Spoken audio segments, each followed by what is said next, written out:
ఇది ఎట్లా అయిపోయిందంటే తెలంగాణ ఒక రాజకీయ రణరంగంగా మారిపోయింది. చాలా ఘోరంగా ఉంది పరిస్థితి. పాలన, గీలన ఇదంతా పొలిటికల్ ట్రాన్స్‌లోకి ట్రాన్స్‌ఫార్మ్ అయిపోయింది. దీనివల్ల ఏమైపోయిందంటే జనానికి ఏం దక్కుతుంది, దక్కట్లేదు అనేది పెద్ద సబ్జెక్ట్‌గా కాకుండా రేవంత్ రెడ్డి ఏంది, హైడ్రా కట్టడాలు, కూల్చివేతలేంది, ఫామ్ హౌస్‌లేంది, ఆ తర్వాత రైతు రుణమాఫీలేంటి, ఆ తర్వాత ఇవన్నీ గందరగోళంగా మార్చేసి రణగుణ ధ్వనిగా మార్చేశారు.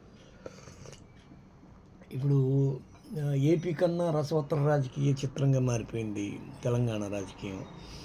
ఎటు పడితే అసలు పేపర్ నిండా ఇవే వార్తలు చూడండి. హ్మ్. బీజేపీని బద్నామం చేసేందుకు కాంగ్రెస్ కుట్ర అని, కేసీఆర్, హరీష్ ఒత్తిడి చేశారని, అంతా అస్తవ్యస్తంగా తయారైపోయినట్టుంది. మొన్నటి వరకు ఏదో కట్టుగా కనిపించింది తెలంగాణ. ఇప్పుడు తెలంగాణ పరిస్థితి కూడా ఏం పెద్ద గొప్పగా ఉండట్లేదు.